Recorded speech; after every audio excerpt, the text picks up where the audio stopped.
പ്രാർത്ഥനയോടെ തുടങ്ങാം. ഓം ഗുരുർബ്രഹ്മ ഗുരുർവിഷ്ണു ഗുരുദേവോ മഹേശ്വരഃ ഗുരു സാക്ഷാത് പരം ബ്രഹ്മ തസ്മൈ ശ്രീ ഗുരവേ നമഃ. ഓം ശാന്തി ശാന്തി ശാന്തി. ഓം സഹനാവവതു സഹനൗ ഭുനക്തു സഹ വീര്യം കരവാവഹൈ തേജസ്വിനാവധീതമസ്തു മാ വിദ്വിഷാവഹൈ. ഓം ശാന്തി ശാന്തി ശാന്തി. എല്ലാവർക്കും നമസ്തേ. അപ്പൊ ഇന്ന് നമുക്ക് ഈ ഗീതാഞ്ജലി ഈ ഒരു സെഷൻ, ഭഗവത്ഗീതയുടെ സെഷനിൽ നമ്മൾ ഇന്ന് പ്രവേശിക്കാൻ പോകുന്നത് 6ാമത്തെ അധ്യായമാണ്, ധ്യാനയോഗം. അപ്പൊ ഇതിന്റെ ശ്രോതാക്കള്, അത് ഇപ്പൊ നേരിട്ടുള്ള ശ്രോതാക്കളാവട്ടെ, യൂട്യൂബിലൂടെ കാണുന്നവരാകട്ടെ, അപ്പൊ അവരുടെ ശ്രദ്ധയിൽ പറയണം, ഈ പഠന രീതി അല്ലെങ്കിൽ ഈ സ്വാധ്യായത്തിന്റെ രീതി ഒരധ്യായം എടുത്തുകൊണ്ട് അതിലെ പ്രധാനപ്പെട്ട ശ്ലോകങ്ങൾ ഇറക്കി വെച്ച് അധ്യായത്തിലേക്ക് ഒരു പ്രവേശിക്കാം. അപ്പോൾ ഭഗവത്ഗീത പഠിക്കാനും സ്വാധ്യായം ചെയ്യാനും മനസ്സിലാക്കാൻ ആഗ്രഹിക്കുന്നവർക്ക് ഒരു പ്രവേശികയായിട്ടാണ് ഈ ക്ലാസ്, ഈ സെഷൻസ് നമ്മൾ പ്രാരംഭത്തിലെ തുടങ്ങി വെച്ചത്. അതുകൊണ്ട് തന്നെ ഒരു സവിസ്തരമായിട്ടുള്ള ഒരു ഉദാഹരണത്തിന് ധ്യാനയോഗം, ഈ 6ാം അധ്യായം 47 ശ്ലോകങ്ങളാണ്. ഓക്കെ, ഒരു സവിസ്തരമായി കംപ്ലീറ്റ് 1, 2 അങ്ങനെ ഉള്ള ഒരു രീതിയല്ല നമ്മൾ അനുവർത്തിക്കുന്നത്. ശ്രോതാക്കളില് ഗീതയുടെ ആഭിമുഖ്യം ഉണ്ടാക്കുക, ഓരോ അധ്യായങ്ങളിലെയും മൂല്യങ്ങൾ ജീവിതത്തിലേക്ക് എങ്ങനെ ഉപയുക്തമാക്കാം എന്ന് അതിനെ ബന്ധിപ്പിക്കുക. ഈ ഉദ്ദേശമാണ് നമ്മുടെ ഈ സെഷൻ്റെ ഒക്കെ ഒരു മൂലകാരണം. അപ്പോൾ സ്വാമി മുക്താനന്ദയാണ് ഇത് ആരംഭിച്ചത്. അദ്ദേഹത്തിന്റെ ക്ലാസ്സുകൾ തുടർന്നുകൊണ്ടിരിക്കുകയാണ്. അപ്പോൾ കഴിഞ്ഞ ക്ലാസ്സിൽ പറഞ്ഞ പോലെ അദ്ദേഹത്തിന് ചെറിയ അദ്ദേഹത്തിന് ഞാൻ പറഞ്ഞു, ലവിഴ പൂഞ്ഞിറ അദ്ദേഹത്തിന്റെ പ്രധാന കേന്ദ്രത്തിൽ ചില വർക്കുകൾ നടക്കുകയാണ്, ട്രാവലൊക്കെയാണ്. അപ്പൊ അതുകൊണ്ടാണ് ഈ സെഷൻസ് എൻ്റെ അടുത്ത് കണ്ടിന്യൂ ചെയ്യാൻ പറഞ്ഞപ്പോഴാണ് ഇത് ചെയ്യുന്നത്. ഓക്കെ, ഇത്രയും പറഞ്ഞുകൊണ്ട് തുടങ്ങാം. ധ്യാനയോഗമാണ്. അപ്പോൾ ധ്യാനയോഗത്തിലേക്ക് കടക്കുന്നതിന് മുമ്പ് കഴിഞ്ഞ അധ്യായങ്ങളൊന്ന് സ്പർശിച്ചു പോകാം. ഓക്കെ, അപ്പോ കഴിഞ്ഞ അധ്യായങ്ങൾ ഏതൊക്കെയായിരുന്നു നമുക്ക് നോക്കാം. സാഖ്യയോഗം ഞാൻ പറയുന്നില്ല, 2ാമത്തെ അധ്യായം സാഖ്യയോഗമാണ് അല്ലേ. അത് സ്വാമിജി തന്നെ നേരിട്ട് വന്ന് പറഞ്ഞു, അതൊരു സംഗ്രഹമാണ്. ഭഗവത്ഗീത എന്ന 18 അധ്യായങ്ങളിലൂടെ പറഞ്ഞു വെച്ചിട്ടുള്ള ശ്ലോകങ്ങൾ, 700 ശ്ലോകങ്ങൾ, ഇതൊരു സംഗ്രഹമാണ് ഈ 2ാം അധ്യായം. പൗരാണിക കൃതികൾക്ക് അങ്ങനെ ഒരു രീതിയുണ്ട്. ഇംഗ്ലീഷിൽ അതിന് സൈൻ പോസ്റ്റ് എന്ന് പറയും, കറക്റ്റായൊരു ദിശ സൂചിക തരുന്നത്. പിന്നെ വരുന്നത് കർമ്മയോഗമാണ്, 3ാമത്തെ അധ്യായം. പിന്നെ ജ്ഞാനകർമ്മ സന്യാസ യോഗം. അവിടെ ചോദ്യ ഉത്തരങ്ങളിൽ കൂടെ കർമ്മയോഗം എന്താണെന്നും സന്യാസം, അതിലെ കുറെ വാക്കുകളൊക്കെ നമ്മൾ പഠിച്ചു. കർമ്മം, സന്യാസം, യജ്ഞം, സ്വധർമ്മം, ഈ വാക്കുകളിലൂടെയാണ് നമ്മൾ ഈ അധ്യായങ്ങളിലേക്ക് പ്രവേശിച്ചത്. തൊട്ടു മുൻപത്തെ അധ്യായമായിരുന്നു കർമ്മ സന്യാസ യോഗം. ഓക്കെ, അപ്പോ ഇതിന്റെ ഒരു സംക്ഷിപ്തമായിട്ട് പറയുകയാണെങ്കിൽ, ഇപ്പൊ 4ാം അധ്യായം എടുക്കുകയാണെങ്കിൽ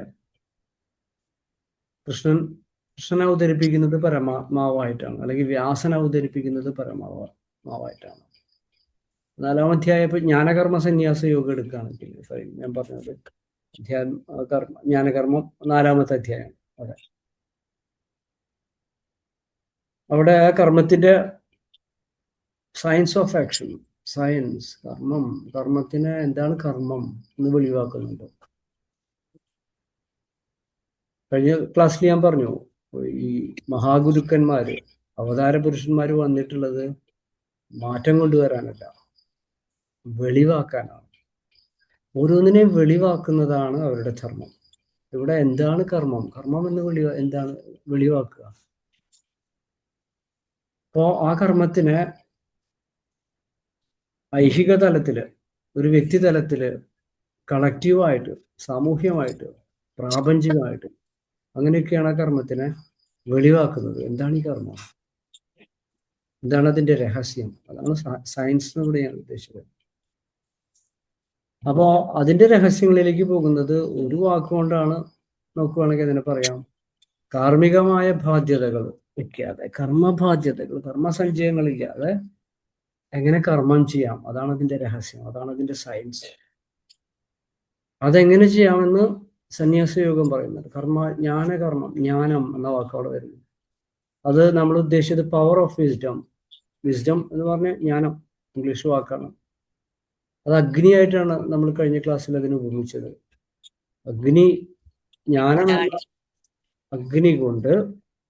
ജ്ഞാനമാകുന്ന അഗ്നി കൊണ്ട് കർമ്മത്തെ ശുദ്ധീകരിക്കുക. ഈ രീതിയിലാണ് ആ തീംസിനെ അവതരിപ്പിച്ചത്. ഓക്കെ, പ്രധാനപ്പെട്ട ശ്ലോകങ്ങള് ജ്ഞാനകർമ്മ സന്യാസ യുഗത്തിലെ 7-ാമത്തെ 8-ാമത്തെ നമ്മൾ എടുത്തായിരുന്നു. യഥാ യഥാ ഹി ധർമ്മസ്യ തുടങ്ങി അതിനൊക്കെ നമ്മൾ കൊണ്ടുവന്നു. 18-ാമത്തെ ശ്ലോകം പറഞ്ഞു. ഇതൊക്കെയായിരുന്നു പ്രധാനപ്പെട്ട ശ്ലോകങ്ങൾ. അറിവിന്റെ അഗ്നിയെക്കുറിച്ച് 37-ാമത്തെ ശ്ലോകത്തിൽ നമ്മൾ പോയിട്ടുണ്ടായിരുന്നു. പിന്നെ 42, ഇതൊക്കെയായിരുന്നു പ്രധാനപ്പെട്ട ശ്ലോകം.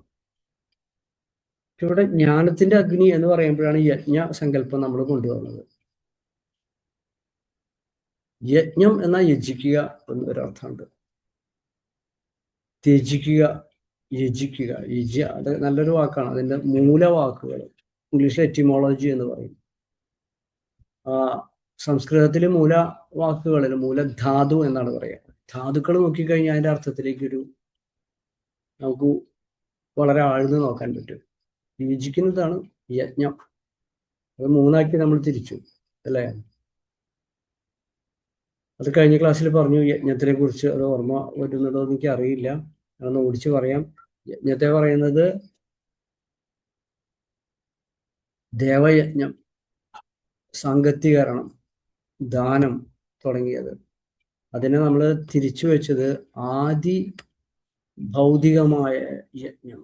ആദിഭൗതികം, അതാണ് ഈ എന്താ പറയുക, അഗ്നിഹോത്രങ്ങൾ പോലെ പൗരാണിക കാലത്ത് കർമ്മശുദ്ധിക്ക്, ചിത്തശുദ്ധിക്ക് വേണ്ടി അനുഷ്ഠാന കർമ്മങ്ങളുണ്ടായി. അത് പിന്നെ ഒരു ശാഖയായിട്ട് അങ്ങോട്ട് പോയി. അത് ആദിഭൗതികമാണ്. വിശുദ്ധാഗ്നിയെ ജ്വലിപ്പിച്ച് ആന്തരികമായിട്ടുള്ള ആത്മാ അഗ്നിക്ക് പ്രതീകമായിട്ട്, ഇംഗ്ലീഷിൽ അതിനെ പ്രോട്ടോ ലാംഗ്വേജ് എന്ന് പറയും, പ്രതീകമായിട്ട് പുറത്ത് അഗ്നിയെ ജ്വലിപ്പിച്ച് അതിലേക്ക് ദ്രവ്യങ്ങളും ഹവിസ്സും എല്ലാം അർപ്പിച്ച് സ്വത്വശുദ്ധിയായിരുന്നു അതിന്റെ ലക്ഷ്യം. അതിനെയാണ് നമുക്ക് ആദിഭൗതികം, പൗരാണിക കാലഘട്ടത്തിന്റെ കർമ്മ സിദ്ധാന്തങ്ങളായിരുന്നു. പിന്നെ നമ്മൾ അഗ്നിയുടെ 7 നാക്കുകളെ കുറിച്ചും അതേതാണ് അതിന്റെ ആന്തരികമായിട്ടുള്ള അഭിവ്യഞ്ജനങ്ങൾ, അതിന്റെ അർത്ഥത്തിന്റെ വ്യഞ്ജനങ്ങളിലേക്കൊക്കെ പോയി. അപ്പൊ ഒന്നാമത്തേതാണ് ആദിഭൗതിക യജ്ഞം. രണ്ടാമത്തത് ആദിദൈവികമായ യജ്ഞം. അത് കുറച്ചുകൂടി വികാസപരമായിട്ടുള്ള, നമ്മൾ എന്താ പറയാ, വളരെ ബോധത്തിന്റെ ഉയർന്ന തലങ്ങളിൽ നിന്ന് പ്രപഞ്ചത്തെ വീക്ഷിക്കുന്ന ആൾക്കാർക്കുള്ളതാണ് ആ യജ്ഞം. എന്ന് പറഞ്ഞാല് കുറച്ചുകൂടി പ്രപഞ്ചത്തെ നമ്മൾ വിശാലാർത്ഥത്തില്, സൂക്ഷ്മാർത്ഥത്തിൽ നിരീക്ഷിക്കുകയാണെങ്കിൽ കാണാം, എല്ലാവരും സാക്രിഫൈസ് ചെയ്യുക, യജിക്കുക. ഞാൻ ഉദാഹരണം പറഞ്ഞത് എനിക്ക് ഓർമ്മയുണ്ട്. ഓരോ പ്രപഞ്ചത്തിനും ഒരു സൂര്യനുണ്ട്, അല്ലെ? അപ്പൊ നമ്മുടെ സൗരയൂഥത്തിന് ഒരു സൂര്യനുണ്ട്. സൂര്യനെ നോക്കുമ്പോൾ അതിന്റെ തത്വം മനസ്സിലാവും. അത് കൊടുത്തുകൊണ്ടേയിരിക്കുകയാണ് ഊർജം, അഗ്നി, അല്ലെ? ഒരു കൊടുക്കല് മറ്റുള്ളതിന് വളമായിക്കൊണ്ടിരിക്കും. സൂര്യൻ മഴയുണ്ടാക്കുന്നു, മഴ പിന്നെ എന്താ പറയുക, സസ്യജാലങ്ങളെ വർദ്ധിപ്പിക്കുന്നു, ജീവജാലങ്ങൾക്ക് അത് ഭക്ഷണമാകും. ഇതൊരു സൈക്കിളാണ്. അപ്പോഴാണ് കർമ്മത്തിന്റെ ഒരു സൈക്കിൾ മനസ്സിലാവുന്നത്. മുറ്റു നോക്കുമ്പോൾ കാണുക എന്താ, എല്ലാവരും എന്താ പറയുക, അഹമഹം എന്നറിയാതെ, ഞാനാണെന്ന് അറിയാതെ അത് കർമ്മം മാത്രം ചെയ്യുക. അത് യജ്ഞമാണ്. അപ്പൊ കർമ്മത്തിന്റെ ഏറ്റവും ഉയർന്ന രൂപമായിട്ടാണ് യജ്ഞത്തെ മനസ്സിലാക്കുക. അപ്പൊ കുറച്ചുകൂടി സൂക്ഷ്മമായ ആദിഭൗതിക യജ്ഞമായിട്ടുള്ള അഗ്നിഹോത്രങ്ങള്, പുറത്ത് എന്താ പറയാ, അഗ്നി ജ്വലിപ്പിച്ച് ദ്രവ്യങ്ങളെ അർപ്പിച്ചുകൊണ്ടുള്ള പൂജാതി കർമ്മങ്ങളിൽ, അഗ്നിഹോത്രങ്ങളിൽ നിന്ന് ആന്തരികമായ യജ്ഞം, അത് പ്രപഞ്ചത്തിലേക്ക് നോക്കുമ്പോഴുള്ള യജ്ഞം. അപ്പോൾ എല്ലാം യോജിച്ചുകൊണ്ടിരിക്കുകയെന്ന് മനസ്സിലായി. അപ്പോഴാണ് നമുക്ക് കർമ്മത്തിന്റെ ഒരു സൂക്ഷ്മത മനസ്സിലാവുക. അതാണ് ഒരു ഓർഡർ, അതാണ് ക്രമം. കർമ്മം ക്രമം വളരെ ബന്ധമുള്ളത്. അത് കുറച്ചുകൂടി ഉയർന്ന തലത്തിൽ, സൂക്ഷ്മ തലത്തിൽ നോക്കുമ്പോൾ കാണാം, എല്ലാം കൊടുത്തുകൊണ്ടിരിക്കുക, എല്ലാം മറ്റൊന്നിനു വേണ്ടി അതൊരു സൈക്കിളാണ്. അതൊരു ഒരു ഒരു ചുഴി എന്ന് പറയില്ല, ഒരു സൈക്കിളായിട്ട് ഇങ്ങനെ എന്താ പറയുക, ഇങ്ങനെ കറങ്ങിക്കൊണ്ടിരിക്കുക. എടുക്കുന്നില്ല ആരും, സൂര്യനൊന്നും എടുക്കുന്നില്ല, കൊടുത്തുകൊണ്ടേയിരിക്കുക. അങ്ങനെയാണ് ഋഷിമാർ അതിനെ കാവ്യമായിട്ടാണ് പറയുക. അതിന് യജ്ഞമാണ്. ഇത് ഭംഗിയായിട്ട് ഒരു മനോഹരമായ ഒരു കാവ്യം പോലെയാണ് യജ്ഞത്തിനെ അവിടെ അവതരിപ്പിക്കുന്നത്. അതിന് ഏറ്റവും സൂക്ഷ്മമായ യജ്ഞമായിട്ട് കഴിഞ്ഞ ക്ലാസ്സിൽ അവതരിപ്പിച്ചു ഇന്റീരിയർ ഫയർ, ആന്തരികമായ യജ്ഞം, പ്രാണാഗ്നിഹോത്രം. അഗ്നിഹോത്രം പുറത്താണെങ്കിൽ പ്രാണനെ കൊണ്ട്, ഇതിനാണ് യോഗ എന്ന് പറയാം. യോഗശാസ്ത്രത്തില് നമ്മുടെ പ്രാണൻ തന്നെയാണ് യജിക്കുന്നത്. ആരാണ് അഗ്നി? നമ്മുടെ ആന്തരികമായ ബോധം, ചിത്തം, ബോധം തന്നെയാണ് അഗ്നിയായിട്ടിരിക്കുന്നത്. അപ്പൊ ഇവിടെ കൊടുക്കുന്നത് എന്താ? ഈഗോ, നമ്മുടെ ആന്തരികമായ ആത്മാവിനെ വലയം ചെയ്യുന്ന മനസ്സ്, ബുദ്ധി, അഹങ്കാരം, അതിൽ നിന്ന് ഉപപന്നമാകുന്ന അഹങ്കാരം, ആർത്തി, എന്താ പറയാ, ഓരോ വിഷയങ്ങളോട് നമുക്കുള്ള താല്പര്യങ്ങൾ, പിന്നെ ആ വാസന ഉണ്ടാക്കുന്ന 3 ഗുണത്രയങ്ങൾ, അത് നമുക്ക് വരുന്നുണ്ടെന്ന് ഞാൻ പറഞ്ഞു. ഗുണത്രയങ്ങളാണ് ഇതൊക്കെ ഓരോ മനുഷ്യന്റെയും വർണ്ണങ്ങളെ സൃഷ്ടിക്കുന്നത്. അപ്പോൾ ഇത്തരം മനസ്സിന്റെ കർമ്മത്തില് അധികാരിയായി തോന്നുന്ന അഹന്തയെ ഹോമിക്കുക. അത് അവിടെയാണ് ജ്ഞാനം. അത് ആ അർത്ഥത്തിലാണ് ഞാനിവിടെ ജ്ഞാനം എന്ന അഗ്നിയായിട്ട് ഇതിനെ പറയുന്നത്. അപ്പൊ അഗ്നി, ഇവിടെ ജ്ഞാനമാകുന്ന അഗ്നി, ജ്ഞാനം, വിസ്ഡം, ഡിസിപ്ലിൻ, ഉപാസന എന്ന് വേണമെങ്കിൽ പറയാം, പിന്നെ എന്താ പറയുക, സൂക്ഷ്മത എന്ന് പറയാം, ശ്രദ്ധ എന്ന് പറയാം, ഡിസിപ്ലിൻ. അതിനാണ് അറിയേണ്ടത്. സ്നേഹം, ലവ് എന്ന് പറയുന്നത് ഇവിടെ ആത്മാവിന്റെ ഭാവമായിട്ടാണ് പറയുന്നത് സ്നേഹത്തെ. ഭഗവത്ഗീതയില് ഇത് ഈ എല്ലാ വേദിക് റിച്വൽസുകൾ, എല്ലാ വൈദികമായിട്ടുള്ള എല്ലാ ഇത്തരം ശ്ലോകങ്ങളൊക്കെ വളരെ സൂക്ഷ്മമായ ഒരു അഭിവ്യഞ്ജനങ്ങൾ, ഒരു കണക്ഷൻസ് തരുന്നുണ്ട്.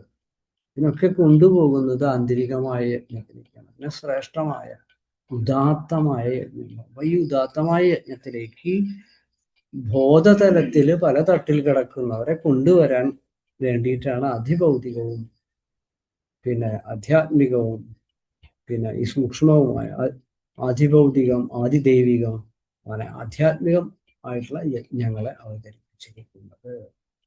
ഒരു തരത്തിൽ ഈ അധ്യായങ്ങൾ അങ്ങനെ നമുക്ക് സംഗ്രഹിക്കാം. ഓക്കെ, തൊട്ട് മുമ്പത്തെ ഒരു ചാപ്റ്ററിൽ നമുക്ക് പിന്നെ കർമ്മസന്യാസ യോഗത്തില് അർജുനൻ ജിജ്ഞാസുവായി തുടങ്ങി. സംശയാലുവായ അർജുനന് ജിജ്ഞാസ വന്നു. അപ്പൊ നല്ല ചോദ്യങ്ങളായി അല്ലേ? കർമ്മത്തില് ജ്ഞാനയോഗമാണോ കർമ്മയോഗമാണോ ശ്രേഷ്ഠം എന്നൊക്കെ ചോദിക്കുന്നുണ്ട് അദ്ദേഹം അല്ലേ? അപ്പോ അവിടെ പാത്ത് ഓഫ് നോളജ്, ജ്ഞാനത്തിന്റെ മാർഗമാണോ കർമ്മത്തിന്റെ മാർഗമാണോ ചോദിക്കുന്നുണ്ട് ആദ്യത്തെ ശ്ലോകത്തിൽ തന്നെ. അങ്ങ് പറഞ്ഞു ജ്ഞാനമാർഗം ശ്രേഷ്ഠമാണ്, പിന്നെ എന്തിനാണ് എന്നെ കർമ്മമാർഗത്തിലേക്ക്, യുദ്ധത്തിലേക്ക്, ഘോരകർമ്മത്തിലേക്ക് തള്ളിവിടുന്നത്. അവിടുന്ന് എന്താ പറയുക, പഠിതാവിൻ്റെ ജിജ്ഞാസ ഉണരുകയും ഉയർന്ന തലങ്ങളിലേക്ക് ചിന്തിക്കാനുള്ള കഴിവ് നേടുകയും ചെയ്യാണ് അർജുനൻ എന്ന വിദ്യാർത്ഥിയോട് സംഭവിക്കുന്നത്.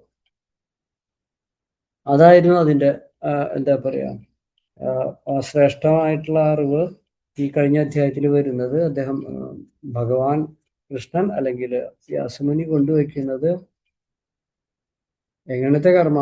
പ്യുവറായിട്ട് കർമ്മത്തിൻ്റെ ബാധ്യതകളില്ലാത്ത, കർമ്മത്തിൽ നിന്ന് ഉപമന്നമാവുന്ന അഹന്തകളില്ലാത്ത നിഷ്കാമമായ കർമ്മം ശ്രേഷ്ഠമാണെന്ന് അദ്ദേഹം പറഞ്ഞു വയ്ക്കുന്നുണ്ട്. നമ്മൾ അതിൽ രണ്ടാമത്തെ ശ്ലോകത്തിൽ എടുത്തിരുന്നു മെയിൻ ശ്ലോകങ്ങളായിട്ട്. 10ാമത്തെ ശ്ലോകത്തിൽ എടുത്തിരുന്നു. 18ാമത്തെ ശ്ലോകം പണ്ഡിതാസമദർശിതം, എല്ലാറ്റിനെയും ദിവ്യതയുടെ സ്ഫുരണങ്ങളായിട്ട് എല്ലാറ്റിലും ദിവ്യത കാണുക. അതാണ് ജ്ഞാനി എന്ന് പറയുന്ന വിദ്യാവിദ്യ. പിന്നെ വേദനയെയും എന്താ പറയുക, സന്തോഷത്തെയും ട്രാൻസെൻഡ് ചെയ്യാം, അതിനെ മേലെ കടക്കാൻ, അതിനെ ഒരുപോലെ കാണാൻ കഴിയാം. ഇതൊക്കെയായിരുന്നു യോഗ ഓഫ് ആക്ഷൻ എന്ന് ഇംഗ്ലീഷിൽ പറയുന്ന കർമ്മ യോഗം, കർമ്മസന്യാസ യോഗത്തിൻ്റെ ഒക്കെ ഒരു സംക്ഷിപ്ത രൂപം. ഓക്കെ, ഇനി ഇത്രയും കാര്യങ്ങൾ മനസ്സിൽ വെച്ചുകൊണ്ട് വേണം നമുക്കിനി ധ്യാനയോഗത്തിലേക്ക് പോകാൻ. ഓക്കെ, 47 ശ്ലോകങ്ങൾ. കഴിഞ്ഞ 2 അധ്യായങ്ങളെ പോലെ അത്ര ചെറുതല്ല. മറ്റേത് 20ഉം 27 പോലെയുള്ള 27, 30 താഴെയുള്ള ശ്ലോകങ്ങളായിരുന്നെങ്കിൽ ധ്യാനയോഗം വരുന്നത് 47. ഓക്കെ, കർമ്മസന്യാസ യോഗം തൊട്ട് മുമ്പത്തത് 29 ശ്ലോകങ്ങളായിരുന്നു. അപ്പൊ ഇത് കമ്പാരിറ്റീവ്ലി മറ്റു 2 അധ്യായങ്ങളെ അപേക്ഷിച്ച് കുറച്ചുകൂടെ വലുപ്പമുള്ളതാണ്, 47. അപ്പോ ഇതിൽ ആദ്യത്തെ ശ്ലോകം വരുന്നത് ധ്യാനയോഗത്തില് അനാശ്രിത കർമ്മഫലം കാര്യം കർമ്മ കരോതി യഃ സ സന്യാസീ ച യോഗീ ച ന നിരഗ്നിർന ചാക്രിയഃ. അനാശ്രിത കർമ്മഫലം അനാശ്രിത. ഭഗവാൻ പറയാണ്, ശ്രീ ഭഗവാൻ ഉവാച അനാശ്രിത കർമ്മഫലം അനാശ്രിതമാണ്. കർമ്മഫലത്തെ ആശ്രയിക്കാതെ യകാര്യം കർമ്മ കരോതി, ആരാണോ കർമ്മ കരോതി ചെയ്യുന്നത്, കർത്തവ്യ കർമ്മം ചെയ്യുന്നത്, സ സന്യാസി ച യോഗി ച, അവൻ തന്നെയാണ് സന്യാസി, അവൻ തന്നെയാണ് യോഗി എന്ന് പറയുന്നത്. യോഗിയും നിരഗ്നി ന അക്രിയ ച ന, അങ്ങനെയാണ് അതിനെ എന്താ പറയുക വിശ്ലേഷിക്കുക.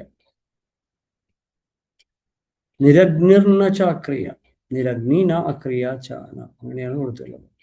അഗ്നിഹോത്രാദികളും മറ്റു ക്രിയകളും ഉപേക്ഷിച്ചത് കൊണ്ട് മാത്രം ഒരാളും സന്യാസിയും യോഗിയും ആവുകയില്ല. ആരാണാവുക? കർമ്മഫലത്തെ ആശ്രയിക്കാതെ ആരാണോ കർത്തവ്യ കർമ്മം ചെയ്യുന്നത്. അർജുനന്റെ കർമ്മത്തിലേക്ക് കുറച്ചും കൂടി വെളിച്ചം വരിക. അപ്പോൾ അദ്ദേഹം ചോദിക്കുന്നുണ്ടായിരുന്നല്ലോ, ഈ സന്യാസി യോഗം യോഗമൊക്കെ ഭയങ്കര ജ്ഞാനമാർഗം വളരെ വിശിഷ്ടമല്ലേ, അങ്ങ് തന്നെയാണല്ലോ അത് പറഞ്ഞത്. അവിടേക്കാണ് ഇത് കൂടുതൽ വെളിച്ചം വരുന്നത്. അപ്പോൾ ശ്രേഷ്ഠമായിട്ട് വരുന്നത് ധ്യാന യോഗത്തിലേക്ക് ആദ്യം വരുന്നത് അങ്ങനെയാണ്. സന്യാസിയെക്കുറിച്ച് നമ്മുടെ പഴയ പാരമ്പര്യ ധാരണകളെ പൊളിച്ചെഴുതുകയാണ് ചെയ്യുന്നത്, അല്ലേ? യോഗിയെക്കുറിച്ച് എന്താ യോഗം മനസ്സിലായി. കർമ്മഫലത്തെ ആശ്രയിക്കാതെ ആരാണോ കർമ്മം ചെയ്യുന്നത്, നല്ലൊരു അർത്ഥമാണ്. അപ്പൊ കർമ്മഫലത്തെ ആശ്രയിക്കാതെ അങ്ങനെ ചെയ്യാൻ പറ്റുമോ എന്നുള്ള ചോദ്യമായിരിക്കും, അല്ലെങ്കിൽ ഉത്തരങ്ങളായിരിക്കാം ഇനി വരുന്ന ശ്ലോകങ്ങൾ. നമുക്ക് രണ്ടാമത്തെ നോക്കാം. ഇതിൽ ഏറ്റവും പ്രധാനപ്പെട്ട യോഗം എടുക്കുകയാണെങ്കിൽ ആദ്യം വരുന്ന മനസ്സിൽ തീർച്ചയായിട്ടും വരേണ്ട ഒരു ശ്ലോകമാണ് 5ാമത്തേത്. അത് മുൻകൂട്ടി ഞാൻ പറഞ്ഞു വയ്ക്കാം. 5ാമത്തെ ശ്ലോകം വരുന്നത് തന്നെ ഉപനിഷത്തിലെ ഒരു ശ്ലോകമാണ്. അത് നമുക്ക് കഴിഞ്ഞ അധ്യായങ്ങളൊക്കെ എടുക്കുമ്പോൾ തന്നെ ഉപനിഷത്തിൽ നിന്ന് ഒരുപാട് ശ്ലോകങ്ങൾ വന്നിട്ടുണ്ട്. 5ാമത്തെ ശ്ലോകത്തിലേക്ക് വരുന്നതിന് മുമ്പ് 2ാമത്തെ ശ്ലോകം ഒന്ന് വായിക്കാം. കേട്ടോ.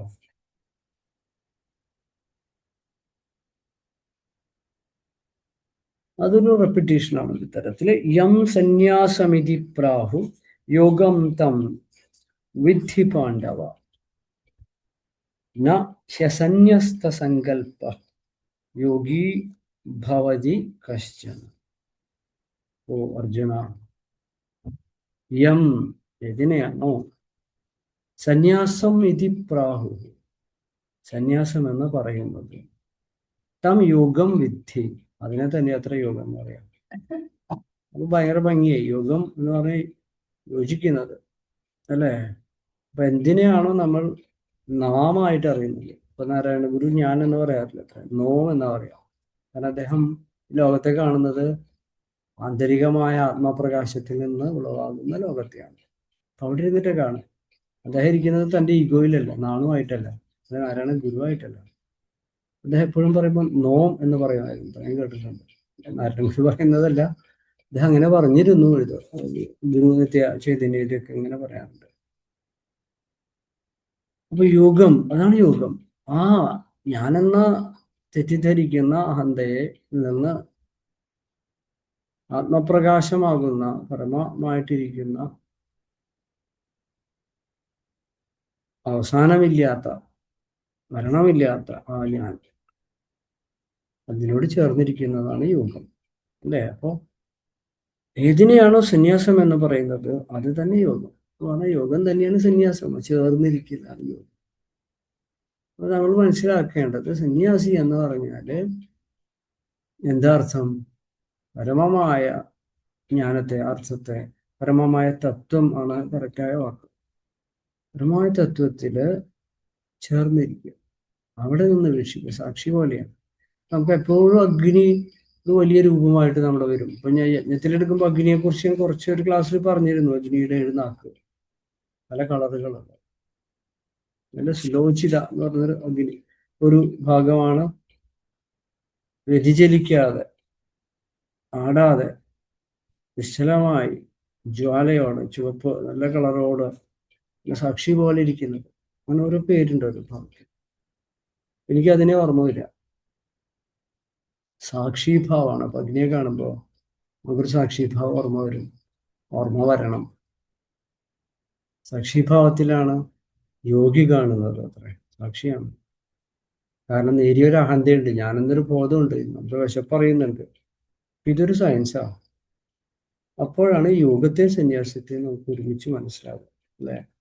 അപ്പൊ തം യോഗം വിദ്ധി, അത് തന്നെ യോഗം എന്നറിയുക. സന്യാസം വിധി പ്രാഹു, സന്യാസം എന്ന് പറയുന്നതിന് യോഗം എന്നറിയുക. ഹി എന്തെന്നാൽ അസന്യസ്ത സങ്കല്പങ്ങളെ ത്യജിക്കാതെ കശ്ചന യോഗീന ഭവതി, ആരും യോഗിയായി ഭവിക്കുന്നില്ല എന്ന് പറയുമ്പോ അസന്യസ്ത സങ്കല്പങ്ങളെ അസന്യസ്ത, ത്യജിക്കാതെ എന്ന് പറഞ്ഞാൽ എനിക്ക് ഓർമ്മ വരിക, യോഗശാസ്ത്രത്തില് ചിത്തവൃത്തി നിരോധ, യോഗചിത്തവൃത്തി നിരോധ, പതഞ്ജല മഹർഷി യോഗസൂത്രമുണ്ട്. ഗുരു നിത്യ ചൈതന്യയൊക്കെ അതിന് യോഗവാസിഷ്ടം എന്ന പേരിൽ വളരെ വിശേഷപ്പെട്ട വൈശിഷ്ട്യമാർന്ന ഒരു ഇതിന്റെ വ്യാഖ്യാനം എഴുതിയിട്ടുണ്ട്. അതൊക്കെ വായിക്കുമ്പോഴാണ് നമുക്ക് എന്താ പറയാ, പൗരാണിക വൈദിക സാഹിത്യത്തിനെ കുറിച്ചും ഉപദേശത്തിനെ കുറിച്ചും ഒരു സൂക്ഷ്മമായിട്ടുള്ള ശരിയായ രീതിയിലുള്ള അറിവുണ്ടാവുക.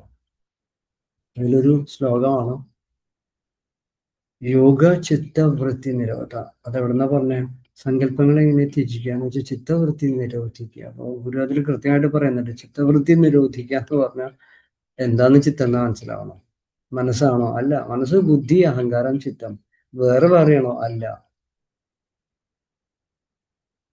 അപ്പോ സൂക്ഷ്മ ശരീരം എങ്ങനെയാണ് ഉണ്ടാകുക, അല്ലെങ്കിൽ എന്താണ് സൂക്ഷ്മ ശരീരം എന്ന് ചോദിച്ചു കഴിഞ്ഞാൽ വ്യവച്ഛേദിച്ച് മനസ്സിലാക്കാനാണ് അങ്ങനെ ഉപയോഗിച്ചത്. എന്താ അങ്ങനെ പറയുന്നത്? എന്താ ബുദ്ധി? വ്യവച്ഛേദിച്ചറിയുന്നത്, ലോജിക്കൽ തിങ്കിങ് ആണ്, അല്ലെ? മനസ്സ് മനനം ചെയ്യുന്നതാണ്. അഹങ്കാരം, കാരണം കണ്ടറിയുന്നതിനൊരു ഈഗോ ഉണ്ട്, അല്ലെ? നമുക്കൊരു ഈഗോ, പേരൊക്കെ വരും. നമുക്ക് ജനിച്ചു കഴിഞ്ഞാൽ നമുക്കൊരു പേരുണ്ട്. ഇതൊക്കെ അതിൻ്റെ ഒരു ബാക്ക്ഗ്രൗണ്ട് ആയിട്ട് ഒരു സ്ക്രീൻ, ഒരു സിനിമ പോലെ ഒരു സ്ക്രീൻ എടുത്താൽ വെളിച്ചം നമ്മുടെ ഫിലിമിലൂടെ കടന്നു പോകുമ്പോൾ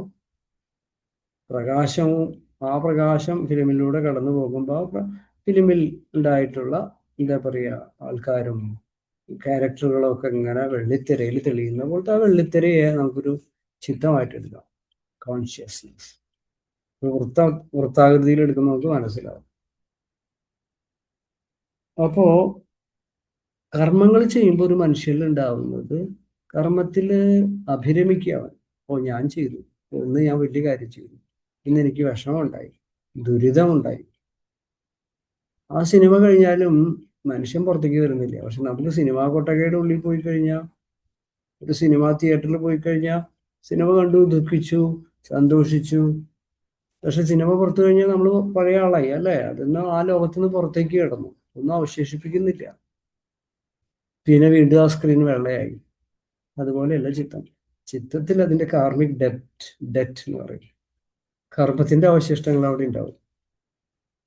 അതിങ്ങനെ ഒരു പുക പോലെ.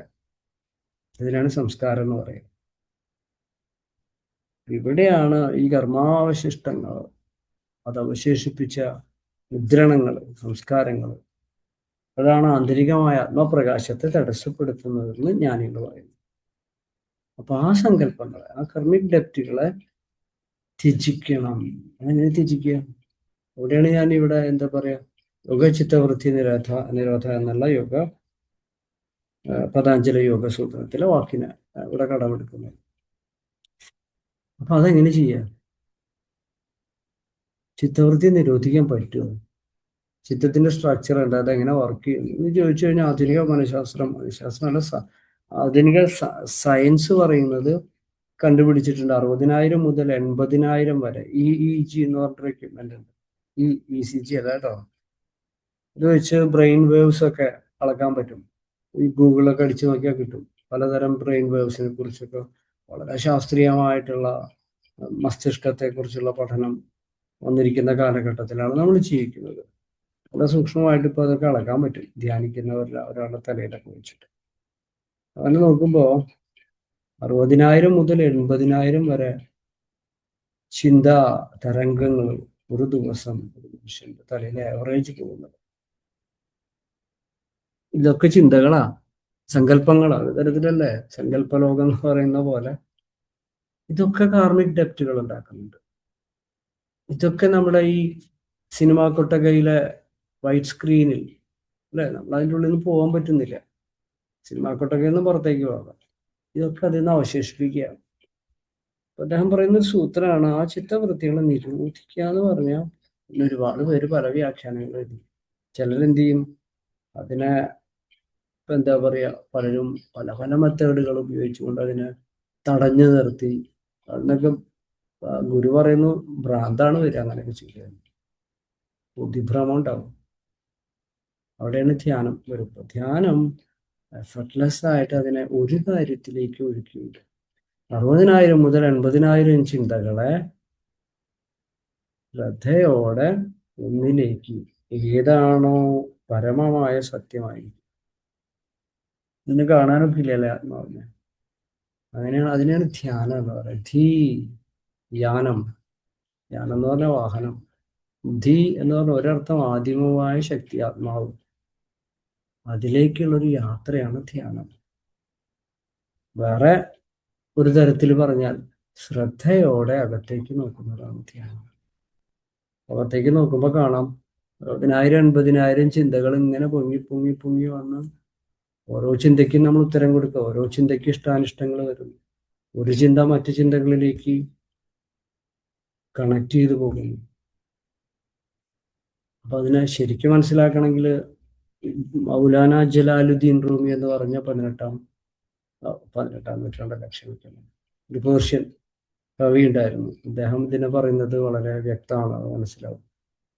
അദ്ദേഹം പറഞ്ഞത്, ഒരു മനുഷ്യൻ ഇത്തരം 60,000 80,000, അദ്ദേഹം കണക്ക് പറഞ്ഞിട്ടില്ല കേട്ടോ, ഒരു ചിന്തയിൽ നിന്ന് വേറെ ചിന്തകൾ, ഓരോ ചിന്തകൾ ഒരു കുരുക്ക് പോലെ അത്ര ഒരു മനുഷ്യന്റെ കഴുത്തിൽ മുറുകുന്ന കുരുക്ക്. ഒരു ആടിനെ കെട്ടിയിടുന്നതിലേക്ക് അതിങ്ങനെ ആട് ഇങ്ങനെ കിടന്ന് എന്താ ചിലപ്പോ ചുറ്റിത്തിരിയുന്നത് കാണാം. ചിലപ്പോ അതിങ്ങനെ കുരുക്ക് മുറുക ചെയ്യുക, അത് വലിക്കും, ലൂസൻ ചെയ്യില്ല. ഓരോ ചിന്തകളും ഒരു കുരുക്കാണെന്ന് റൂമി പറയുന്നു.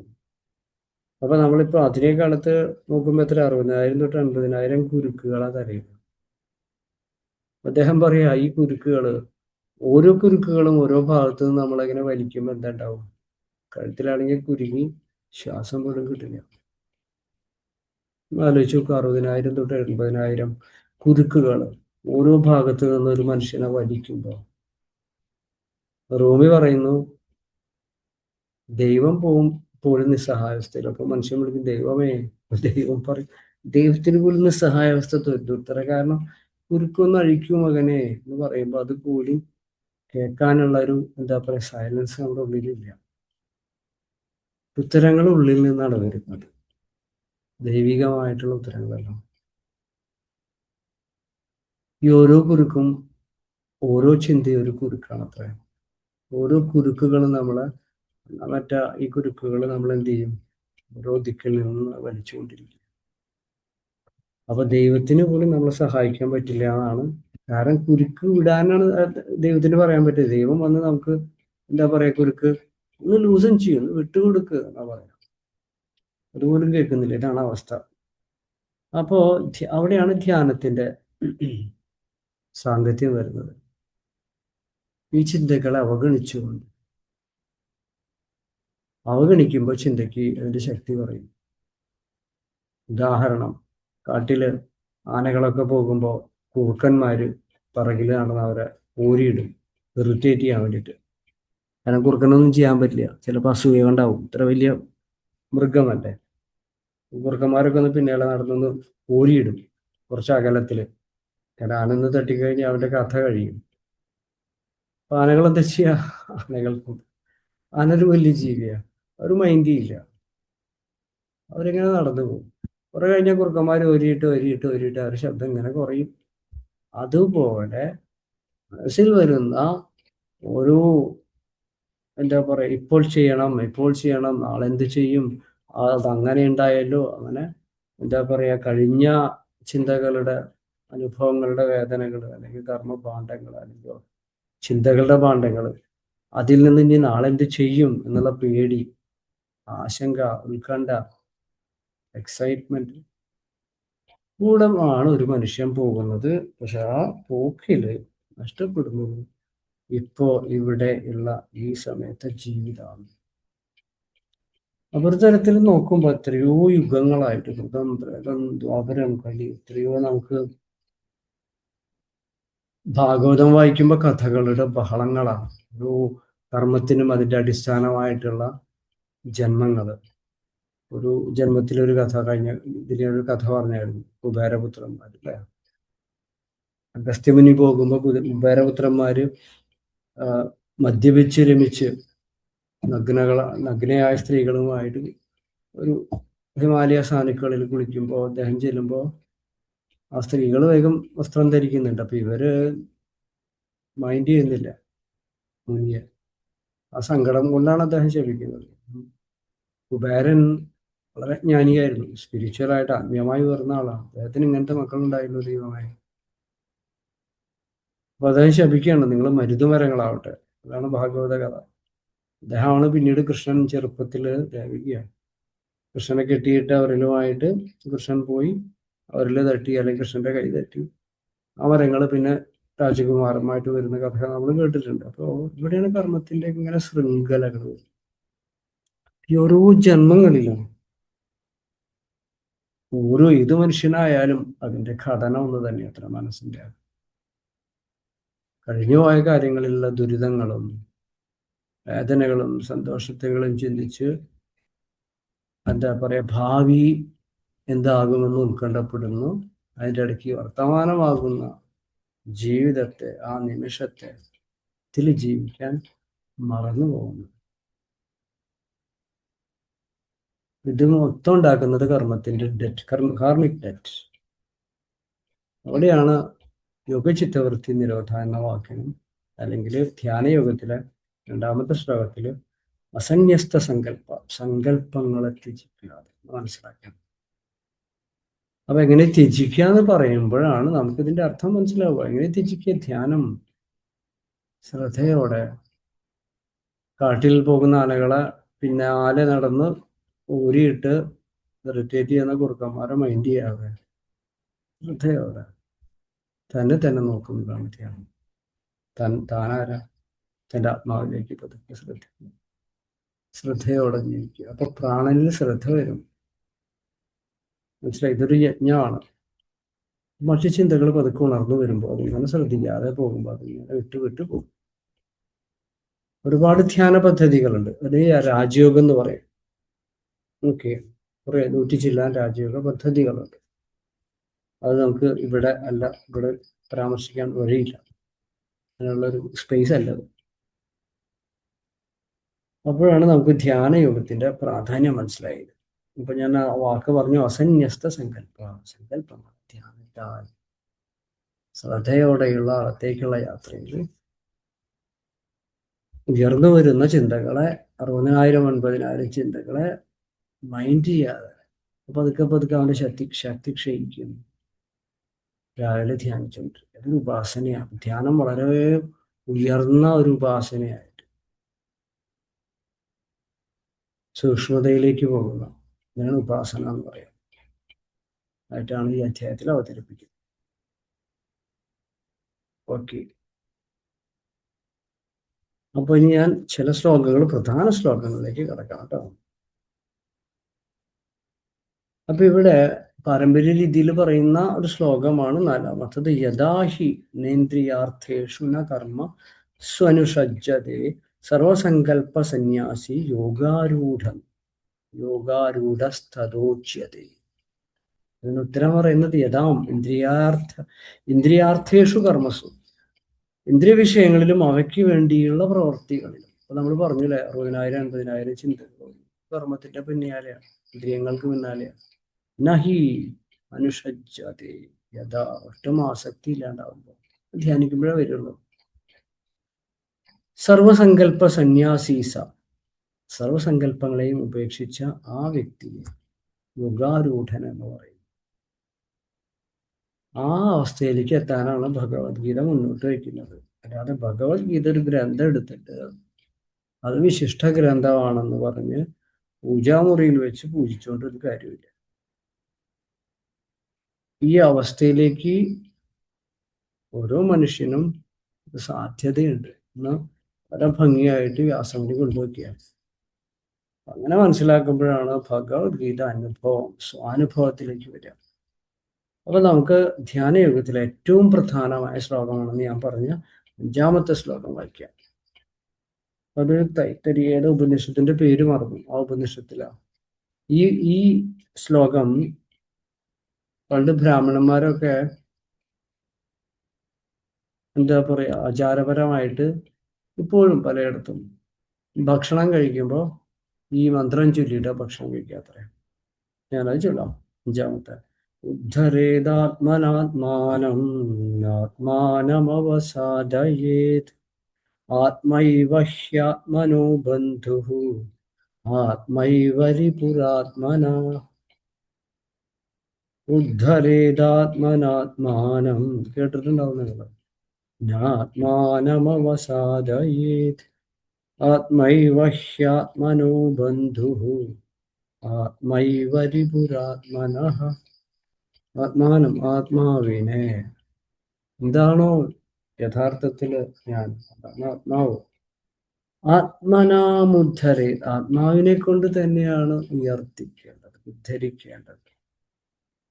ആത്മാനം ന അവസാദയത്, ആത്മാവിനെ അധപതിപ്പിക്കും. കാര്യം ക്ലിയർ ആയില്ലേ?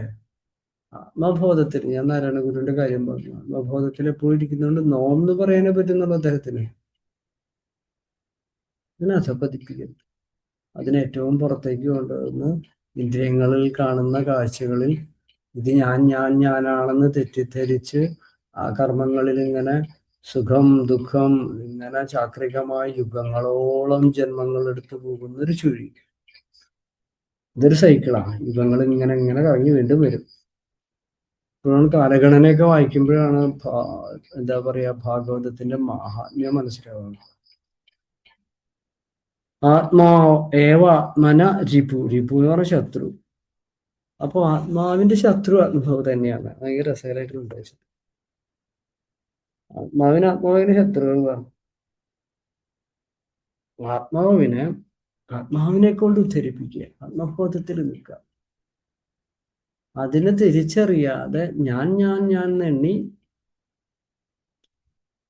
കംപ്ലീറ്റ് മറന്നു കളയാം. അതാണ് അധപ്പതിപ്പിക്കുക. അത് അപ്പൊ ആത്മാവിന്റെ ശത്രുവായിട്ട് തീരും.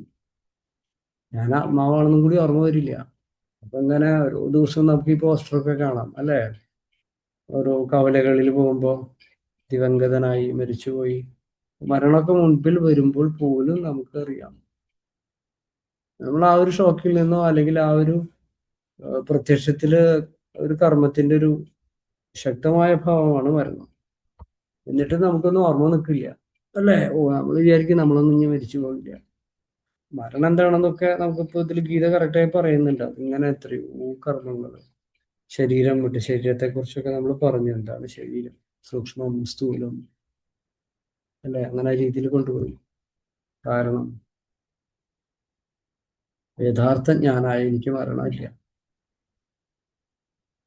അപ്പോ ഭഗവത്ഗീതയുടെ ഒരു അർത്ഥത്തില് ഏറ്റവും സൂക്ഷ്മമായിട്ടുള്ള ഒറ്റ വാക്കിലുള്ള അർത്ഥമായിട്ട് ഒരു മനുഷ്യന് വരാവുന്ന ദുരിതങ്ങൾക്ക് മരുന്നായിട്ട് കൊണ്ടുപോയിരിക്കുന്ന ഒരു ശ്ലോകമാണിത്. പക്ഷെ ഇതും പിന്നീട് എന്താ പറയാ, ബ്രാഹ്മണന്മാരാലോ പുരോഹിതന്മാരാലോ ഇതൊരു റിച്വലായി കഴിഞ്ഞു. ഇങ്ങനെ അത് കുറെ പാടുക, ഭക്ഷണം കഴിക്കുമ്പോൾ പാടുക.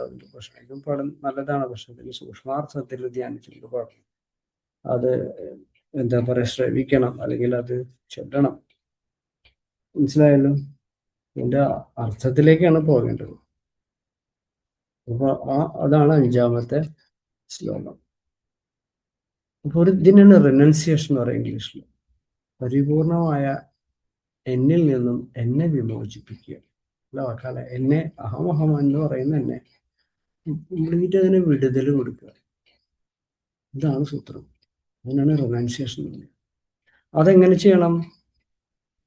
വീട്ടുകാരെയൊക്കെ വിട്ട് ഏതെങ്കിലും ഗുഹയിൽ പോയിരുന്നിട്ടല്ല, അല്ലെങ്കിൽ ആശ്രമത്തിൽ പോയിരുന്നിട്ടല്ല, കർമ്മം ചെയ്തുകൊണ്ട്, സ്വധർമ്മം ചെയ്തുകൊണ്ട്. സ്വധർമ്മത്തെക്കുറിച്ച് ഒരു ക്ലാസ്സിൽ നമ്മൾ സവിസ്തരം പറയണ്ടായി. സ്വധർമ്മം ചെയ്തുകൊണ്ട് ഫലേച്ഛയില്ലാതെ, കാരണം ഞാൻ ആത്മബോധത്തിൽ നിന്ന് കർമ്മം ചെയ്യുമ്പോൾ എനിക്ക് ഞാൻ ഉണ്ടാക്കിയതാണ്, എൻ്റേതാണെന്നുള്ള ചിന്ത വരില്ല അത്ര. അത് കൃത്യമായിട്ട് ഈ അധ്യായത്തിൽ പറയുന്നുണ്ട്. സന്യാസി എന്ന് പറഞ്ഞ അഗ്നിഹോത്രം ചെയ്യാതിരുന്ന ഓടുന്നവനല്ല, ചെയ്യാതിരിക്കലല്ല, ഒളിച്ചോടലല്ല, സ്വധർമ്മത്തെ തിരിച്ചറിഞ്ഞ് സ്വധർമ്മത്തിൽ ആമഗ്നനാവുക. തന്നെയാണ് യോഗ ഓഫ് റിനൗൺസിയേഷൻ, വിമുക്തനാവുക. അവിടെയാണ് ജ്ഞാനം സഹായിക്കുക. അവിടെ അതിൻ്റെ ശത്രുക്കളായിട്ട് വരുന്നത് നിരന്തരമായിട്ടുള്ള മനസ്സിന്റെ ചാഞ്ചാട്ടാണ്, റെസ്റ്റ്ലെസ്സാണ്. ഒരു തിരി കത്തുന്നത് പോലെയാണ്. ഇങ്ങനെ കാറ്റത്ത് ആടി ഇങ്ങനെ കിടാൻ പോകുന്ന പോലെയാണ്. ഇങ്ങനെ ആടിക്കൊണ്ടിരിക്കും, ഒരു കൺട്രോളും ഇല്ല. അവിടെയാണ് പ്രാക്ടീസ്. അതാണ് ആ പ്രാക്ടീസിന്റെ പേരാണ് ധ്യാനം. ധ്യാനത്തിൽ നിന്ന് വൈരാഗ്യം ഉണ്ടാവും, ഡിറ്റാച്ച്മെന്റ്, മറ്റു ചിന്തകൾ, ഉയർന്നു വരുന്ന കർമ്മത്തെക്കുറിച്ചും ദോഷങ്ങളെക്കുറിച്ചും ഫലങ്ങളെക്കുറിച്ചും ആസക്തികളിൽ നിന്നും ഉള്ളിലേക്ക് പോകുന്നു. അതിൽ നിന്നും അതിലേക്ക് ബന്ധിക്കപ്പെടാതെ ഉള്ളിലേക്കുള്ള ഉൾവലിവിനെയാണ് വൈരാഗ്യം എന്ന് പറയുന്നത്. ആൾക്കാരോടുള്ള ദേഷ്യത്തിനല്ല. അഭ്യാസം എന്ന് പറയുന്നത് ധ്യാനാഭ്യാസം. അപ്പൊ ഉണ്ടാവുന്നതിനെയാണ് ബാലൻസ്, സമ്യക്കായിട്ടുള്ള അവസ്ഥ എന്ന് പറയുന്നത്. യോഗ ഒരു തരത്തിൽ സമ്യക്കായിട്ടുള്ള ബാലൻസ്ഡ് ആയിട്ടുള്ള ഒരു ജീവിതം നയിക്കുന്നതിനെയാണ് ഒരു അർത്ഥത്തിൽ, ബാഹ്യമായ അർത്ഥത്തിൽ യോഗ നമ്മൾ വിളിക്കേണ്ടത്. ഒരു യോഗാഭ്യാസോ പ്രാക്ടീസോ അല്ല. യോഗാഭ്യാസം അതിൽ ഓരോ ആസനങ്ങൾ ചെയ്യാതെ ആസനമാണ്, ഈ യോഗ അതല്ല. അത് ക്ലിയർ ആയിട്ട് മനസ്സിലാക്കണം. അത് പട്ടിണി കിടക്കലല്ല, അത് ഉപവാസങ്ങളെടുത്ത് പട്ടിണി കിടന്ന് ഉറങ്ങാതിരിക്കലല്ല. അത് മോഡറേഷൻ എന്ന് പറയും. ആവശ്യത്തിന്, ബാലൻസിന്, ഒരു ശരീരത്തെ പോഷിപ്പിക്കാൻ, മനസ്സിനെ പോഷിപ്പിക്കാൻ, ചിന്തകളെ പോഷിപ്പിക്കാൻ, അതിനൊരു ബാലൻസ് ഉണ്ട്. നിങ്ങൾ എന്തൊരു കാര്യം എടുത്ത് നോക്കിയാൽ അതിനൊരു ബാലൻസ് ഉണ്ട്. തിലാസ് പോലെയാണ് അല്ലേ? ബാലൻസ് ഇളകാതെ നിൽക്കുന്നു. ഒരു അഗ്നിയുടെ ഒരു എന്താ പറയുക ലോഹിത പോലെ നിശ്ചലമായി സാക്ഷിഭാവത്തിൽ നിൽക്കുമ്പോൾ അതിൻ്റെ അനന്തമായിട്ടുള്ള അവസ്ഥകളൊക്കെ നമുക്ക് വരും. ബാലൻസ് വരുമ്പോൾ എന്താ പറയുക ഡിസ്റ്റർബൻസ് വരും. അപ്പൊ ദുരിതത്തിൽ നിന്ന് ഒഴിയാനുള്ള സൂത്രം വ്യക്തമായിട്ട് പറയുന്നുണ്ട്. അതാണ് ഈ ധ്യാനയോഗത്തിന്റെ അധ്യായത്തിലെ ഒരു സൂക്ഷ്മമായിട്ടുള്ള സങ്കല്പം. അപ്പൊ ആദ്യം പറഞ്ഞു യോഗ റിനൗൺസിയേഷൻ. എങ്ങനെയാണ് റിനൗൺസ് ചെയ്യുക? നമ്മളെ മോചിപ്പിക്കുക. മൈൻഡ് കൺട്രോളിലാണ്. അത് ധ്യാനം, അത് അഭ്യാസത്തിലൂടെയാണ്, വൈരാഗ്യത്തിലൂടെയാണ്. അതിൽ നിന്ന് ഉളവാകുന്നതിനെ ബാലൻസ് ഉണ്ടായി സമ്യക്കായ ജീവിതം പറയും. അവിടെ നിന്ന് നമുക്ക് എന്ത് ചെയ്യും? ആത്മാവിനെ ഉദ്ധരിക്കാം. അതാണ് ഉദ്ധരേതാത്മനാത്മാനം. ചിന്തകൾ ഉയർന്നതിലേക്ക് പോകും. സൂക്ഷ്മം എന്നാ പറയും. ഉയർന്ന വെച്ചാൽ ആകാശം തന്നെ. സൂക്ഷ്മത്തിലേക്ക് പോകും. വൈരാഗ്യം നമ്മളെ സൂക്ഷ്മതയിലേക്ക് നയിക്കും. Do not lower yourself. നിങ്ങൾ ഈ ആത്മാവിനെ അധപ്പതിപ്പിക്കരുത്. ആത്മൈവ ത്രിപുര. ആത്മാവ് തന്നെ അതിന്റെ രിപു, ശത്രുവായി തീരും. ഓക്കെ. അപ്പോ ഉറക്കത്തിലും ഉണരലിലും ഓരോ നിമിഷവും ശ്രദ്ധയോടെ ജീവിക്കലാണ് ബാലൻസ്. അല്ല, ഒരു അടി തെറ്റിക്കഴിഞ്ഞാൽ എത്ര വലിയ ആളെന്ന് പറഞ്ഞിട്ട് കാര്യമില്ല. എനിക്ക് എൻ്റെ ബാങ്കിൽ എത്ര അക്കൗണ്ട് ഉണ്ട്, എൻ്റെ മക്കൾ എത്ര വലിയ ആൾക്കാരാണ്, ഞാൻ വലിയ ആളാണ്. ബാത്റൂമിൽ ഒന്ന് സ്ലിപ്പായാൽ മതി അല്ലേ? പിന്നെ ബാലൻസ് തെറ്റി ചിലപ്പോൾ അവിടെ കിടപ്പിലാവും. അപ്പൊ ജീവിതം എന്ന് പറയാ എത്ര സൂക്ഷ്മതയോടെ ആ എൻ്റെ പ്രാണന്റെ സൂക്ഷ്മത ആണ് ബാലൻസ്. അതൊരു സ്കില്ലാണ്. സൂക്ഷ്മതയോടെ നോക്കുന്നതിനെയാണ് ഒരർത്ഥത്തിൽ ധ്യാനം എന്ന് പറയുന്നത്. ആളാണ് ആ 24/7 24 മണിക്കൂറും ഓരോ നിമിഷവും നമ്മൾ കണ്ടിട്ടുണ്ടാവും. ജപമാലയായിട്ട് ഇങ്ങനെ മന്ത്രങ്ങൾ ചൊല്ലുന്നു. ഓരോ മതത്തിൽ ഒരു രീതിയല്ലേ. മന്ത്രം ചൊല്ലുന്നവരുണ്ട്, ശിവനെ പഞ്ചാക്ഷരി ജപിക്കുന്നവരുണ്ട്. ഇതൊക്കെ എന്തിനാ? ഇതിന്റെ കൊണോട്ടേഷൻ, അതിന്റെ സൂക്ഷ്മാർത്ഥം കൊണ്ടുവരുന്നത് ആത്മാവിനെ ഉദ്ധരിക്കുക, സൂക്ഷ്മതയിലേക്ക് പോകാൻ വേണ്ടിയിട്ട്. പ്രാണനെ ഉള്ളിലേക്ക് വലിക്കാനാണ്. പക്ഷെ എന്താ ചെയ്യുക? ആൾക്കാർ അവസാനം ഈ എന്താ പറയാ, ഞാൻ ഇത്ര പ്രാവശ്യം ജപിച്ചു, 10,000 പ്രാവശ്യം ജപിച്ചു, അവസാനം അതൊരു ആഗ്രഹമായി തീരും. ആഗ്രഹം കൊണ്ട് അതിനെ ഈ ഒരു പഞ്ചാക്ഷരി പോലെയുള്ള ആഴത്തിലേക്ക് പോകാൻ വരുന്ന മന്ത്രത്തിനെ പിടിച്ചിട്ട് അവര് ആത്മാവിനെ താഴത്തേക്ക് വലിച്ചിടുന്ന കാലഘട്ടത്തിലാണ് നമ്മൾ ജീവിക്കുന്നത്. അങ്ങനെ ശരിയായി മനസ്സിലാക്കണം. അപ്പൊ എൻ്റെ മാസ്റ്ററൊക്കെ പറയുന്നത് ഈവൻ മന്ത്രം പോലും വേണ്ട. ഇത് മന്ത്രം എന്ന് പറഞ്ഞാൽ എന്താ? ബാലൻസ് ചെയ്യുന്ന സൂത്രമാണ്. അപ്പൊ മന്ത്രത്തെ ഉപയോഗിക്കാൻ അറിയുന്നില്ല നമുക്ക്. അപ്പോ ഇതിന്റെ ഒക്കെ സൂക്ഷ്മാർത്ഥം എന്താ? സൂക്ഷ്മതയോടെ എൻ്റെ പ്രാണനെ ശ്രദ്ധിക്കുക. എത്രമാത്രം ഒരു അഗ്നിയായിട്ടിരിക്കുമ്പോൾ പ്രാണൻ അതിങ്ങനെ ചഞ്ചരിതാണോ, നിശ്ചലമായ സാക്ഷിയായിട്ടാണോ? അതിന്റെ സൂക്ഷ്മ പ്രാണസഞ്ചാരത്തിനെ ബേസ് ചെയ്തിട്ടുണ്ട് എത്രയോ എന്താ പറയാ, ചൈനീസ് പല മെത്തേഡുകൾ, മെഡിസിനൽ മെത്തേഡ്സുകൾ, തെറാപ്പികളൊക്കെ വന്നിട്ടുണ്ട്. ഒരുപാട് മാർഷ്യൽ ആർട്സ് വന്നിട്ടുണ്ട്. ഇതൊക്കെ ഈ പ്രാണൻ എന്നുള്ള സൂക്ഷ്മമായ കാര്യത്തിന് ശ്രദ്ധിക്കുകയാണ്. ആ പ്രാണനിലൂടെ അകത്തേക്ക് ശ്രദ്ധിക്കുകയാണ് ധ്യാനമാകുന്നത്. അവരെയാണ് ആ 24/7 ഒരു ദിവസവും 24 മണിക്കൂറും ആ സൂക്ഷ്മതയോടെ ഒരാൾക്ക് ജീവിക്കാൻ പറ്റുന്നുണ്ട്. നമ്മൾ ആത്മലോകത്തിലേക്ക് പ്രവേശിച്ചു, യാത്ര തിരിച്ചു എന്ന് പറയാം. അദ്ദേഹത്തിന് വേണമെങ്കിൽ നമുക്ക് യോഗി എന്നൊക്കെ പറയാം. യോഗയുക്തം എന്ന് വിളിക്കാൻ പറ്റുമെന്ന് ചോദിച്ചാൽ ആ ലക്ഷണങ്ങളിലേക്ക് പോയി തുടങ്ങിയിട്ടുണ്ട്. അതിലേക്ക് പല മാർഗങ്ങളുണ്ട്. അതിലൊരു മാർഗമാണ് ധ്യാനം. ഭക്തിയും ധ്യാനം കൂടിയാലോ? ഇതൊക്കെ വേറെ വേറെ പഠിക്കുന്ന വിഷയങ്ങളായിട്ടല്ല. അവസാനം നമുക്ക് എത്താം. ഭഗവത്ഗീത എത്തുമ്പോഴാണ് ഇതൊക്കെ അവസാന സമർപ്പണത്തിലേക്ക് എത്തുക. പരിപൂർണ സമർപ്പണം, ഏറ്റവും പരിപൂർണ സമർപ്പണത്തിലേക്ക് അവസാനം വേദവ്യാസനെ കൊണ്ടുവയ്ക്കുമ്പോഴാണ് ഭഗവത്ഗീത നമുക്ക് മനസ്സിലാവുക. ഓക്കെ.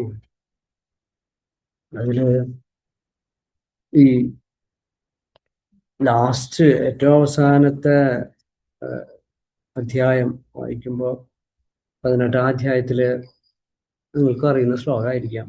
ഭഗവത്ഗീത പരിചയമുള്ളവർക്ക് 66-66 ശ്ലോകമാണ്. സർവധർമാൻ, ഇതൊക്കെ പറഞ്ഞുകൊണ്ട് കൃഷ്ണൻ പറയാ, സർവധർമാൻ പരിത്യജ്യ, സർവധർമ്മങ്ങളെയും ത്യജിക്കാൻ. പിന്നെ അവസാനം പറയാം, മാമേകം ശരണം വ്രജ, എല്ലാ ധർമ്മങ്ങളെയും ത്യജിച്ചിട്ട് എന്നെ ശരണം പ്രാപിക്കുന്നതാണ്. അഹം ത്വാ സർവപാപേഭ്യോ മോക്ഷയിഷ്യാമി മാ ശുച, അദ്ദേഹത്തിന് ഉറപ്പായിട്ടും മോക്ഷം ഉണ്ടാവും. അപ്പോൾ ഓരോ അധ്യായങ്ങളെയും സൂക്ഷ്മമായി കൊണ്ടുപോയി അവസാനം എത്തുമ്പോഴാണ് അതിൻ്റെ ഒരു പരിപൂർണമായ ഷേപ്പ് വരിക. മനസ്സിലായോ? അപ്പൊ ആത്മാവിൽ സമർപ്പിക്കുക, അതിൻ്റെ ഒരു വലിയ ഒരു ദിശാസൂചിക. നമുക്ക് ധ്യാനയോഗത്തിൽ 5-ാമത്തെ ശ്ലോകം എടുത്ത് എല്ലാവരും വായിക്കുക, അവിടെ നിന്ന് മനനം ചെയ്യുക. എന്നിട്ട് ആ അധ്യായത്തിന് സ്വാധ്യായമായിട്ട് എടുക്കുമ്പോഴാണ് നമുക്ക് ഈ അധ്യായത്തിനെ മനസ്സിലാക്കാൻ കഴിയുക. അപ്പോ ഭക്തി എന്ന് പറയുന്നത് പുറമേയുള്ള ഒരു വിഗ്രഹത്തെ വിശേഷേണ ഇതി ഗ്രാഹ്യതേ വിഗ്രഹ, വിശേഷേണ ഗ്രഹിക്കുന്നതാണെന്ന് പറഞ്ഞാൽ ഇത് പുറത്ത് കല്ലല്ല, അതിൻ്റെ ആത്മപ്രകാശത്തെ മനസ്സിലാക്കാൻ വേണ്ടി താഴ്ന്ന ബോധമുള്ളവർക്ക് വെച്ചതാണ്. വിഗ്രഹം ഗ്രഹിക്കുന്നത് വിശേഷം. അതെന്താ വിശേഷണം ഗ്രഹിക്കുന്നത്? അടുത്ത കുറച്ച് അധ്യായം കഴിഞ്ഞാൽ വരുന്നുണ്ട്. ക്ഷേത്രജ്ഞ വിഭാഗ യുഗത്തിൽ നമുക്ക് എത്തുമ്പോൾ മനസ്സിലാവും. ക്ഷേത്രജ്ഞൻ ആത്മാവ്, ക്ഷേത്രം ഈ ശരീരം, 24 കലകളോടുകൂടിയ ശരീരം. അപ്പോഴാണ് ഭഗവത്ഗീത മുന്നോട്ട് വയ്ക്കുന്നത് പ്രപഞ്ചം തന്നെ ഒരു ക്ഷേത്രമാണ്, നിരന്തരമായിട്ടുള്ളൊരു യജ്ഞമാണ്. ഇപ്പൊ പ്രാണനിലൂടെ ശ്രദ്ധിച്ച് ജീവിതത്തെ ഒരു യജ്ഞമായി ജ്ഞാനത്തിലൂടെ, ജ്ഞാനത്തിന്റെ അഗ്നിയിൽ കർമ്മത്തെ വിശുദ്ധീകരിക്കുന്ന ഒരു പ്രക്രിയ, ഒരു യജ്ഞമാണ് ജീവിതം എന്ന് മനസ്സിലാക്കാനാണ് ഭഗവത്ഗീത നമ്മളെ സഹായിക്കേണ്ടത്. ഈ ഒരു 5-ാമത്തെ ശ്ലോകം പറയുമ്പോൾ നമ്മൾ വളരെ ശ്രദ്ധിക്കുക. ഈ ആത്മാവിനെ കൊണ്ട്, അതിൻ്റെ ഒരു കുഴപ്പം എന്താ വെച്ചാൽ, ആത്മാവിനെ കൊണ്ട് തന്നെ ആത്മാവിനെ ഉദ്ധരിക്കണം, അതിനെ അധപതിപ്പിക്കരുത്. ഗീത എടുത്ത് ഇങ്ങനെ പൂജിക്കുന്ന ആൾക്കാരെ കണ്ടിട്ടുണ്ട് ഞാൻ. ഇതൊരു പുസ്തകമാണ്, ചെതലിന് അതിനറിയില്ലല്ലോ, ചെതൽ പാവം തിന്നും, വാങ്ങിക്കുക, വിശപ്പ് തീരും. ഗീത എന്ന ഗ്രന്ഥത്തിലുള്ള തത്വത്തിനാണ് പ്രാധാന്യം. ആണോ? അതെ, തത്വത്തിന് പ്രാധാന്യം ഉണ്ടായിട്ട് കാര്യമില്ല. ആ തത്വം ജീവിതത്തിൽ അനുവർത്തിക്കുമ്പോഴാണ് യോഗ ആരൂഢനാവുക, യോഗയുക്തനാവുക. അപ്പൊ അങ്ങനെ ജീവിച്ച് എന്താ പറയാ, റിനൗൺസ് ചെയ്യുക, ബന്ധങ്ങളെ നിന്ന്, നമ്മളെ ആത്മാവിനെ ബന്ധിപ്പിച്ച് കർമ്മത്തിന്റെ കടങ്ങളിൽ നിന്ന് വിമുക്തനാകുന്നതിനെയാണ് റിനൗൺസിയേഷൻ എന്ന് പറയുന്നത്. അതിന് വേറൊരർത്ഥത്തിൽ സൂക്ഷ്മമായ യജ്ഞം എന്നും പറയും. അപ്പോൾ ഭഗവത്ഗീത മുന്നോട്ട് വയ്ക്കുന്നത് എങ്ങനെയാണ് ആത്മാവിനെ ഉപയോഗിച്ചുകൊണ്ട് ആത്മാവിനെ ഉദ്ധരിക്കുക. അപ്പൊ ഈ 5-ാമത്തെ ശ്ലോകത്തിലാണ് ഞാനിവിടെ നിർത്തുന്നത്. ഇവിടെ നിന്ന് നിങ്ങൾ അധ്യായം തുടങ്ങണം. അങ്ങനെയാണ്, ഈ അർത്ഥത്തിലാണ് നമ്മൾ എൻ്റെ ഒരു വലിയ അഭിപ്രായത്തിൽ ധ്യാനയോഗത്തിനെ സമീപിക്കേണ്ടതെന്നാണ് എൻ്റെ ഒരു എന്താ പറയുക, എൻ്റെ രീതിയിലുള്ള ഒരു ആശയം പ്രകാശിപ്പിക്കുന്ന രീതി. സമയമായി, നമുക്ക്